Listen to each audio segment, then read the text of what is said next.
Very good morning to all of you, dear students. Plasma concept classes में आपका स्वागत है। देखो बच्चों, पढ़ाई का जो लेवल है वो बहुत ज़्यादा डीप होता जाएगा जैसे जैसे समय बढ़ता जाएगा नए सेशन का। और मैं फिर से बोल रहा हूँ, अगर आपको एक perfect well facilitated well maintain अगर स्टूडेंट बनना है तो आपको बेसिक चीज़ों का ध्यान रखना होगा और वही बेसिक चीज़ें उठकर आपके चैप्टर को कंप्लीट करेगा। मैंने आपको हमेशा से कहा है। अब जैसे मैंने कल क्या परसों अभी तत्काल में मैटर पे भी क्लासेस दे रहा हूँ और इलेक्ट्रिसिटी पे भी क्लासेस दे रहा हूँ, तो याद होगा मैंने दोनों चैप्टर्स को कोरिलेट करने की कोशिश की थी।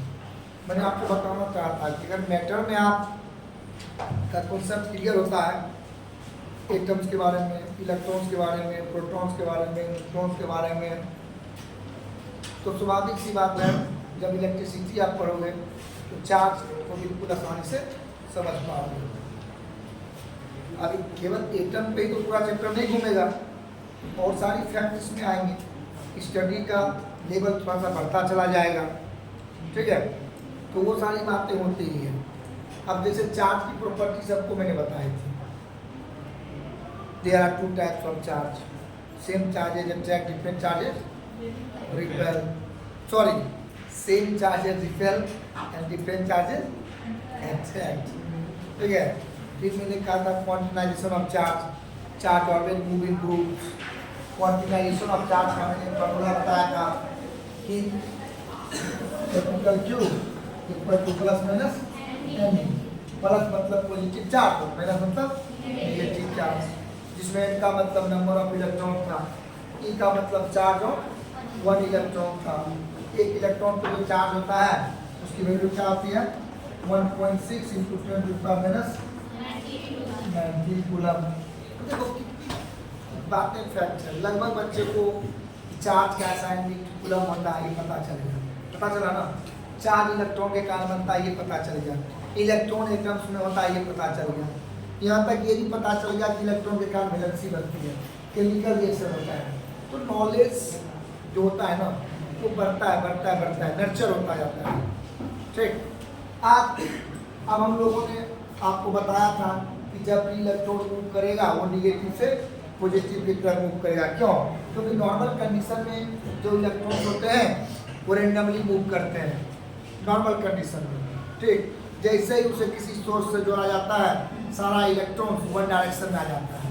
अब जैसे परमानेंट मैग्नेट होता है, तुम देखते होगे कि कोई भी वायर जब उसमें इलेक्ट्रिक करंट मूव करता है तो वो मैग्नेट की तरह बिहेव करता है।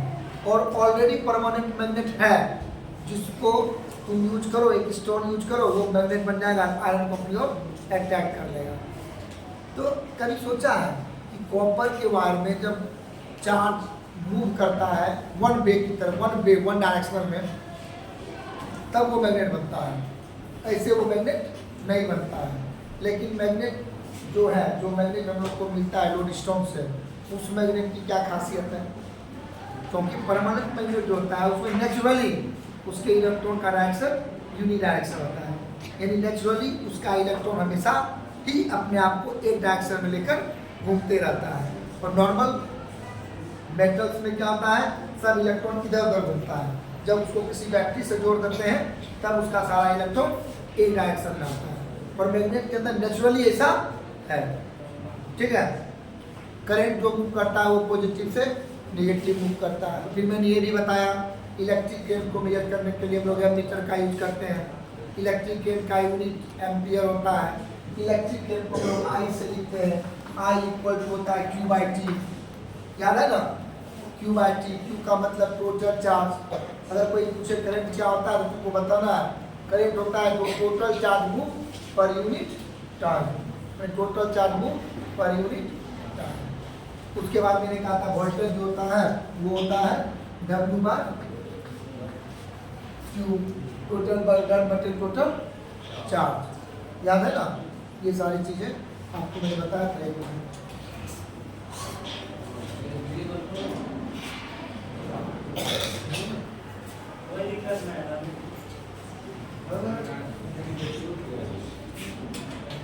फिर मैंने बताया था कि करंट को नापने के लिए एमीटर का यूज करते हैं।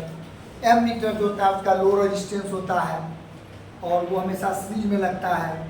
और फिर मैंने आपको बताया था कि वोल्टेज को मेजर करने के लिए हम लोग वोल्ट मीटर का यूज करते हैं। वोल्ट मीटर का रेजिस्टेंस हाई होता है और वो हमेशा पैरेलल में लगता है। फिर आपको ये क्वेश्चन आया था कि सर पैरेलल और सीरीज कनेक्शन क्या होता है, तो मैंने आपको बताया भी था कि पैरेलल कनेक्शन जो होता है घर में हम लोग करते हैं और हर एक अप्लायंसेज के एक पॉजिटिव और एक निगेटिव इलेक्ट्रोड्स होते हैं। तो सोर्स के पॉजिटिव और निगेटिव से सेपरेटली जब सबको जोड़ा जाता है अलग अलग, तो वो हो जाता है पैरेलल। और जब अप्लायंसेज के एक पॉजिटिव एक निगेटिव को जोड़ा जाता है तो वो हो जाता है सीरीज। तो घर में हम लोग हमेशा पैरेलल ही यूज करते हैं, सीरीज यूज नहीं कर सकते हैं। क्यों? क्योंकि पैरेलल कनेक्शन में जो ओवरऑल रेजिस्टेंस होता है, अब मान लो पंखा है, कूलर है, एसी है, सबका रेजिस्टेंस को एक कर दो तो पूरे घर पे प्रभाव पड़ जाएगा। उतनी ज़्यादा हम लोग उसको वोल्टेज नहीं दे पाएंगे, करंट नहीं दे पाएंगे। तो करंट और वोल्टेज दो अलग अलग चीज़ है, ये समझो। करंट होता है कि कितना चार्ज मूव कर रहा है और वोल्टेज होता है कि उस चार्ज के द्वारा कितना सा किया जा रहा है। तो इसीलिए सीरीज कनेक्शन घर में नहीं लगा सकते हैं, क्योंकि सीरीज कनेक्शन जब लगाओगे ना तो पूरे घर का जो रेजिस्टेंस है, यानी पूरे घर में जितना भी अप्लायंसेज है सब एक हो जाएगा। तो उसका फॉर्मूला हो जाता है R1 + R2 + R2। और वही चीज़ अगर पैरेलल में होता है तो वो मिनिमाइज होता है, वो मिनिमाइज होता है इस तरह से। ठीक है, एसी और पैरेलल का फॉर्मूला होता है। तो हमेशा याद रखना है एक छोटी सी बात, जब हम सीरीज पैरेलल पढ़ाएंगे तब और बताएंगे। एक छोटी सी बात याद रखना है, सीरीज कभी भी घर में नहीं लगा सकते हैं। क्यों? क्योंकि टोटल रेजिस्टेंस जो है हमारे सर्किट का, घर में तक सर्किट ही बनेगा ना, वो बढ़ जाएगा और उसके बढ़ने से क्या नुकसान होगा? वोल्टेज डिमांड हम फुलफिल नहीं कर पाएंगे। ठीक है, और अगर पैरेलल में लगाते हैं तो सब अपने अपने कैपेसिटी से अपना अपना वोल्टेज, कोई समस्या। तो इसी के लिए एक साइंटिस्ट आया, ओम्स। कौन साइंटिस्ट आया? ओम्स। साइंटिस्ट का नाम था ओम। ठीक है, और उन्होंने ओम्स लॉ दिया। कौन सा लॉ दिया? Ohm's law. याद रखोगे ओम्स लॉ। एक साइंटिस्ट आया और उन्होंने कौन सा लॉ दिया? Ohm's law. उनका नाम भी ओम्स था और उन्होंने वोल्टेज और करंट के बीच का रिलेशन बताया।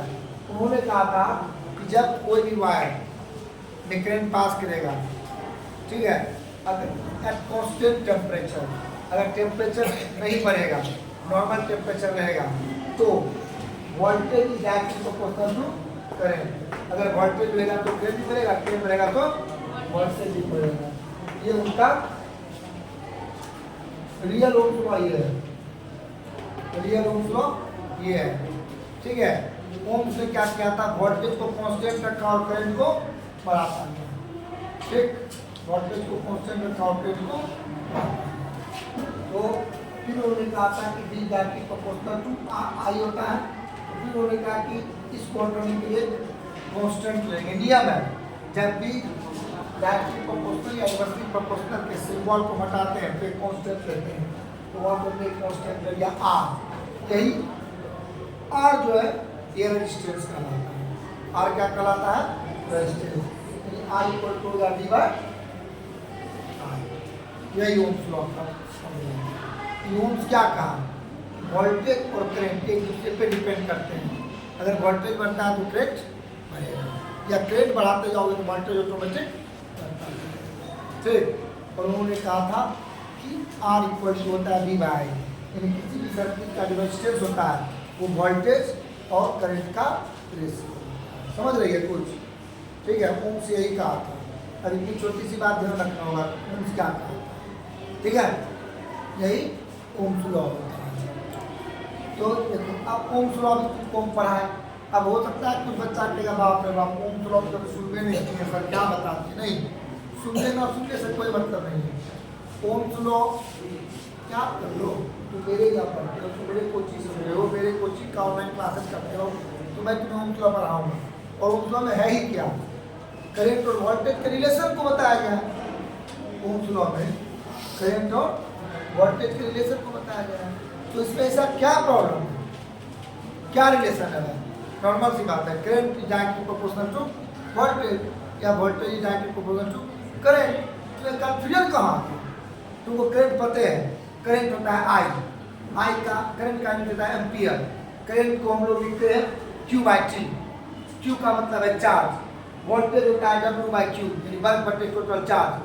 करंट को मेजर करते हैं एम मीटर से, एम मीटर का रेजिस्टेंस लो होता है, एम मीटर को सीरीज में लगाते हैं। वोल्टेज को मेजर करते हैं वोल्ट मीटर से, उसका रेजिस्टेंस हाई होता है वोल्ट मीटर का, हमेशा पैरेलल में लगाते हैं।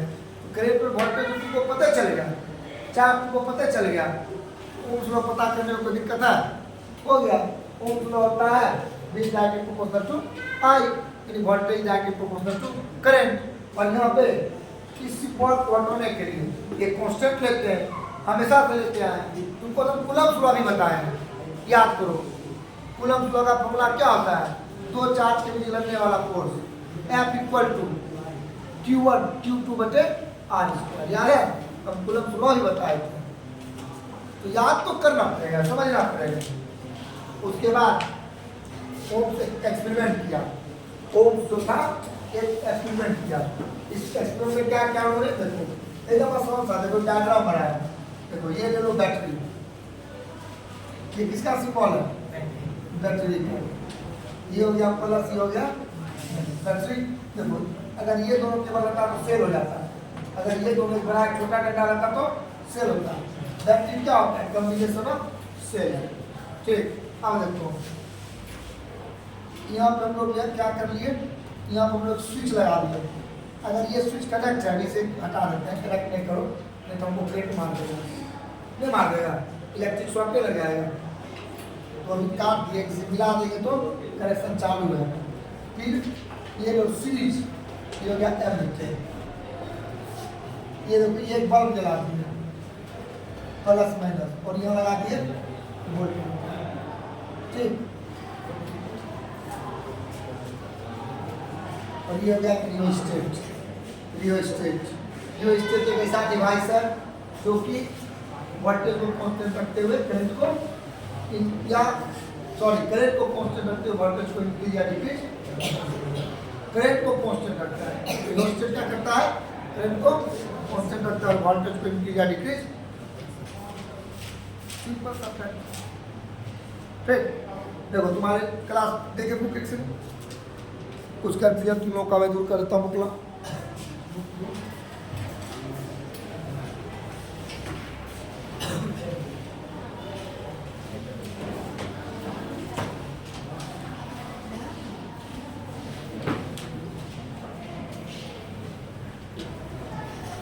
देखो कुछ कंफ्यूजन मैं दूर कर देता हूँ। रियोस्टेट को हम लोग वेरिएबल रजिस्टर करते हैं। रियोस्टेट को क्या करते हैं? Variable register. कहता है many times we are required to change the current in electric circuit without changing the source और पोटेंशियल डिफरेंस। मैंने बिना वोल्टेज को चेंज किए हम करंट को चेंज करते हैं। अभी पहले जो बता रहे थे वही सही था, ठीक है। करंट को चेंज करना है तो वोल्टेज, करंट चेंज किया तो वोल्टेज भी चेंज हो जाए तब दिक्कत हो जाएगा। तो हम लोगों को वोल्टेज कांस्टेंट रखना है और करंट को चेंज करना है। तो रियोस्टेट जो होता है is used to introduce variable resistance in circuit for regulating the amount of current flowing through state, ठीक है। रियोस्टेट का यही काम होता है कि वो वोल्टेज को कांस्टेंट रखते हुए करंट को इंक्रीज या डिक्रीज कर देता है। रियोस्टेट जो होता है, देखो ये रहा रियोस्टेट, देखो इस तरह से, देखो ये दिख रहा है, ये रियोस्टेट है, दिख रहा है, ये रियोस्टेट है, देख रहे हो। रियोस्टेट कुछ इसी तरह का होता है। अगर आप लैब नहीं गए हो, लेबोरेटरी नहीं गए हो, तो लेबोरेटरी में रियोस्टेट रखा हुआ होता है, ठीक है।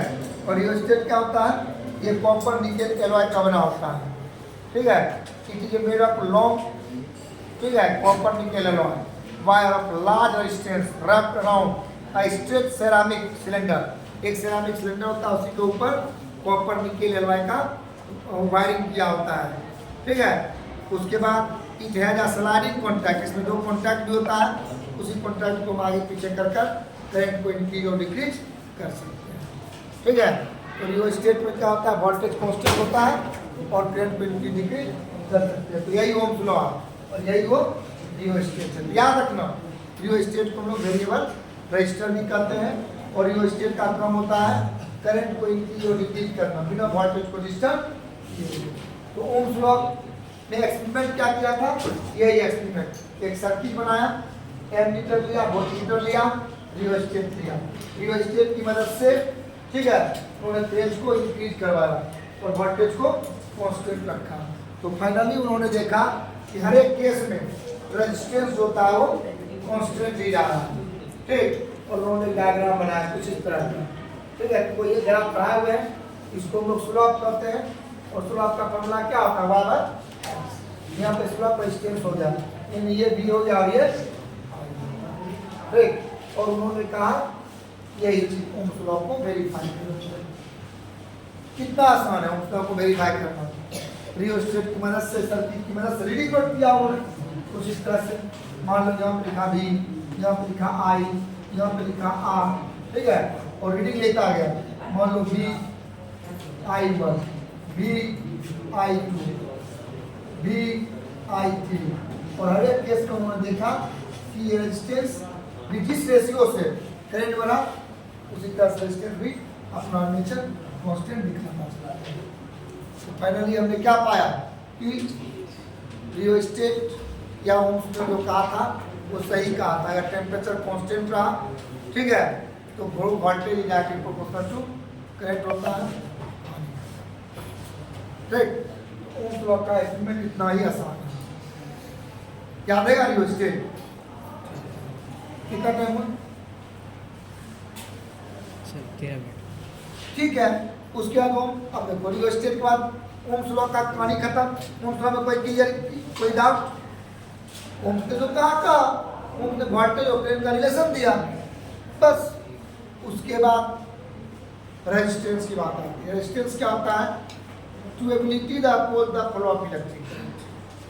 इलेक्ट्रिक करंट को अपोज करने की एबिलिटी को रेजिस्टेंस कहते हैं। इलेक्ट्रिक करंट के अपोज करने की एबिलिटी को ही रेजिस्टेंस करते हैं, ठीक है। और रेजिस्टेंस डिपेंड करता है चार चीजों पे। रेजिस्टेंस कितने चीज पे डिपेंड करता है, चार चीज पे। पहला, resistance is directly proportional to length. अगर किसी वायर का लेंथ बढ़ा दो रेजिस्टेंस बढ़ जाएगा, लेंथ घटा दो रेजिस्टेंस घट जाएगा। तो ध्यान दो, घर में कहता है कभी भी बैटरी में लंबा वायर मत जोड़िए, क्यों, तो बैटरी में पावर सप्लाई फिक्स है, अगर लंबा वायर जोड़ोगे तो वायर का रेजिस्टेंस बढ़ जाएगा और करंट की कैपेसिटी घट जाएगी। फिर resistance is inversely proportional to area of cross section, यानी वायर की मोटाई, थिकनेस, वायर की मोटाई यानी कि थिकनेस, ठीक है। अगर एरिया जितना ज़्यादा होगा वायर का, रेजिस्टेंस उतना ही कम होगा। तुम गौर करना, तुम देखोगे घर में पतला वायर यूज करते हैं, लेकिन जो वायर ट्रांसमिशन के लिए यूज किया जाता है आउटर पार्ट में, तुम देखोगे 420 वोल्ट जो तुमने घर से जोड़ते हो वो थोड़ा पतला होता है, 11,000 वाला और मोटा होता है, 33,000 वाला और मोटा होता है, क्योंकि 33,000 वाले को बहुत दूर से पावर लाना होता है। अगर वो पतला होगा तो आपस में चार्ज एक दूसरे को कोलाइड करेंगे, दूसरे से टकराएंगे, उससे करंट का लॉस होगा, वोल्टेज भी कमेगा। सर चार्ज का लॉस होगा तो वोल्टेज कमेगा ना, तो जितना कम वोल्टेज जाए चार्ज जाएगा उतना कम काम होगा, ठीक है। तो वायर जितना मोटा होगा रेजिस्टेंस उतना ही कम होगा। दूसरा टेम्परेचर, ओम्स यही कहा था ना, अगर टेम्परेचर कांस्टेंट चाह तो यहाँ पे टेम्परेचर देखो, टेम्परेचर बढ़ेगा तो रेजिस्टेंस भी बढ़ेगा, ठीक है। और तीसरा, resistance depends material, resistance depends on nature of material, nature of material. अब प्लास्टिक का यूज कर लोगे तो नॉर्मल सी बात है रेजिस्टेंस बढ़ जाएगा, कॉपर का यूज करोगे तो रेजिस्टेंस घटेगा। रेजिस्टेंस का मतलब हुआ कि चार्ज का मूवमेंट रुके। प्लास्टिक देखते हो, प्लास्टिक का कवर लगा होता है, वायर प्लास्टिक का कवर लगा होता है, क्यों, क्योंकि उसका रेजिस्टेंस हाई होता है, उससे चार्ज मूव नहीं कर सकता है, ठीक है ना। तो यही चीज है, रेजिस्टेंस चार्ज पर डिपेंड करता है, लेंथ पे, एरिया पे, टेम्परेचर पे और मटेरियल। तो ये सब याद रखोगे, कल पर क्या होगा पूछेगा। चलो okay, have a nice day. Class को लाइक करो, शेयर करो, सब्सक्राइब करो।